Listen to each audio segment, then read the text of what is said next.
Hola, buenas noches, bienvenidos a nuestro programa Somos Protagonistas. Me da mucho gusto que volvamos a encontrarnos como lo hacemos todos los martes. Hoy estuvimos en primer término visitando al Centro de Patrones y Oficiales Fluviales de Pesca y Cabotaje Marítimo de la República Argentina. Volvimos a estar con su secretario general, hablando de este año 2019, lleno de expectativas, con una coyuntura política y económica diferente, que tal vez les dé al sector marítimo este puntapié como para que el crecimiento de nuestra nación sea sostenido en el tiempo.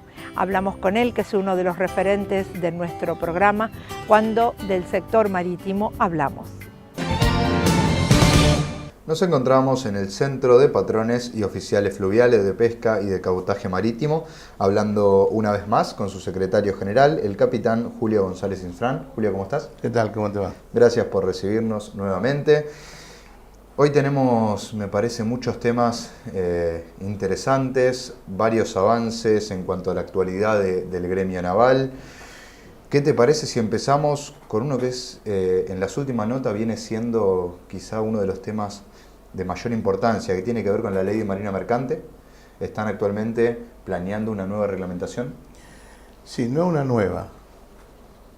Hace ya como un año que la ley se sancionó, no se ha terminado de reglamentar todavía.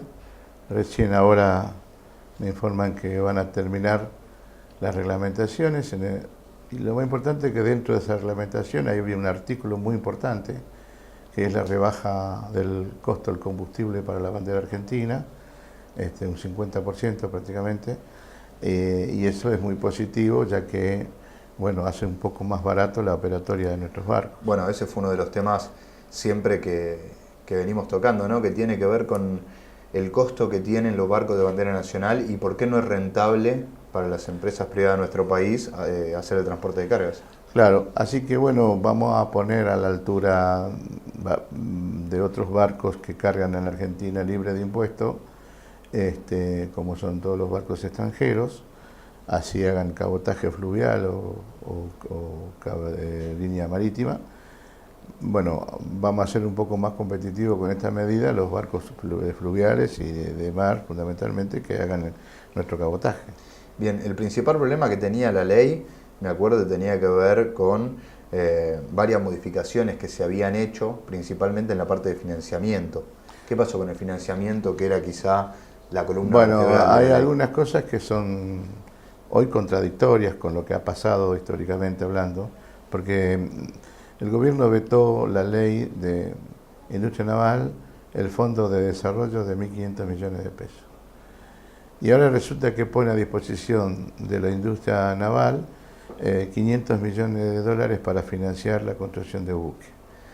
¿Para qué vetaste una ley que generó ese fondo si ahora tenés que poner ese fondo? Por otro lado, y ese fondo y más. Entonces, ¿no? Y mucho más. Pero bueno, también es un dato positivo. Lo que quedó claro que en aquel momento la decisión fue un error, evidentemente. Bueno, había habido mucho que ver con el escenario político. Me acuerdo que habíamos hablado, hubo varios cambios en cuanto a la estructura del gobierno y ahí había sido un poco el tema del truncamiento quizá de esta ley, ¿no? Bueno, pero nadie hace un cambio político en contra de las ideas que uno ya tiene asumidas. Exacto. Bueno, pero digamos, para no hacer historia pasada y mirando siempre para el futuro, creo que es un dato positivo. Terminar la reglamentación de la DIMA mercante es otro dato positivo. Yo lo hablé con el presidente Macri cuando hicimos la reunión de la logística del transporte, en esa comisión que se armó. Lo expliqué, bueno, aparentemente llegó el mensaje y hoy me dicen algunos funcionarios que han recibido las directivas de terminar esa reglamentación y de poner en marcha este tema de la baja del costo del combustible para los barcos de bandera argentina. ¿Cómo lo vive, Julio, esto? Después de tantos años de lucha, digo, después de haber insistido y predicado tanto, es un pasito una idea, más, ¿no? Porque en definitiva lo que vos predicás es una idea de desarrollo que termina beneficiando a todos los sectores y la economía de un país. Bueno, es un pasito más adelante, que nuestros dirigentes políticos entiendan que gobernar significa crear trabajo y que la Argentina está todo por hacerse. Y recuperar la marina mercante es una gran fuente de trabajo, de desarrollo y de ahorro en la economía nacional. Hay mucho por hacerse todavía con esto, esta no es la solución, este es un pasito adelante. Ahora, evidentemente tenemos un clima económico en Argentina que cierra más empresas que la que abren, pero bueno, eso es un tema que habrá que resolverlo, porque de lo contrario nos quedamos sin trabajo todos. Así es. Todos, hasta los comerciantes. Bueno, hay que corregir eso.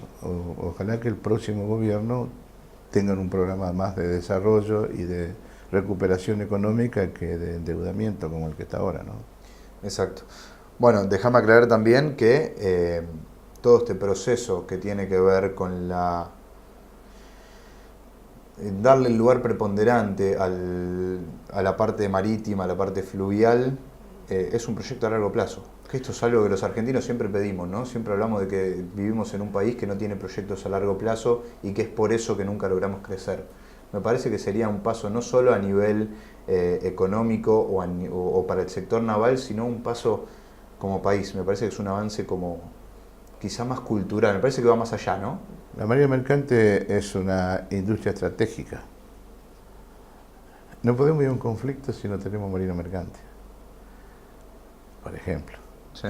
Y la prueba la tenemos cuando fue la Guerra Malvinas, donde la marina mercante le hizo toda la logística a nuestras fuerzas. Hoy no tenemos esa capacidad.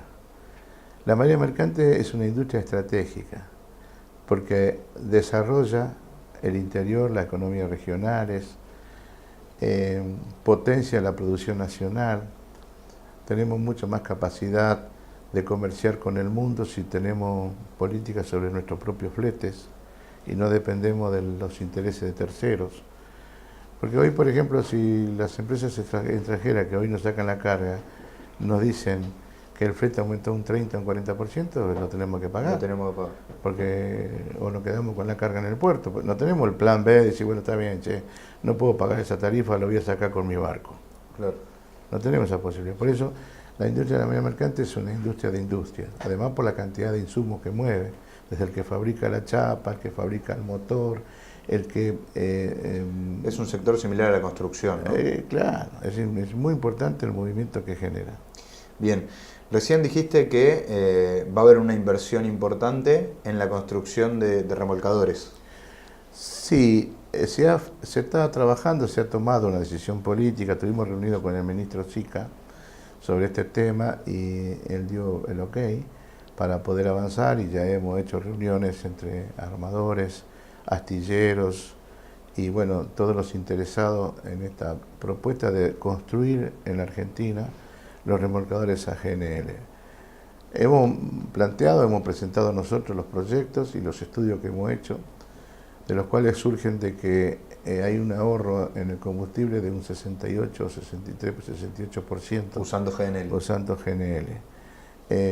Y además de aportar mucho para la ecología, porque el gas natural licuado no genera gas en la atmósfera, por lo tanto protegemos el medio ambiente y tampoco genera derrames en el agua. O sea, cumple dos funciones, es mucho más económico y es mucho más ecológico y por lo tanto aportamos a que en toda la hidrovía empiece a haber una gestión y empiece a haber una tecnología que no agreda al medio ambiente. Es muy importante para sostener muchas cosas, muchas políticas en este sector. Es un poco hacia dónde va el mundo, ¿no? Así todo el tema es. ecológico y el Entonces eso está en marcha, estamos trabajando, nos estamos reuniendo, estamos afinando las cosas. Tengo la esperanza que este año se haga el anuncio oficial de que ponemos la quilla del primer remolcador AGNL que se construye en el país. Bien, bien. ¿Qué pasa en cuanto al trabajo con esto? La construcción de estos remolcadores, ¿qué significa en otro de los temas importantes que hablamos siempre, que tiene que ver con las horas hombre, con la cantidad de gente que Bueno, emplearía? un remolcador de empuje, construir un remolcador de empuje, como va a ser posiblemente el primer barco que vamos a construir, son 86.000 a 90.000 horas hombre de trabajo. Con una tecnología de punta, lo que hace que el instrumento de producción que vamos a tener en la mano después va a ser altamente competitivo para poder tener competitividad en nuestros fletes y nuestro transporte. la creación y la actividad que va a surgir a partir de que se vaya tomando conciencia que el remolcador que se construya es mucho más, va a haber mucho más pedido, se van a construir muchos más barcos, por lo tanto va a haber mucha reactivación en el sector industrial, y nosotros, los oficiales y capitanes también, vamos a tener que capacitarnos para poder trabajar en este tipo de equipamiento, porque vamos a trabajar con tecnología de punta. Nos estamos preparando para eso. Bueno, bien, bien.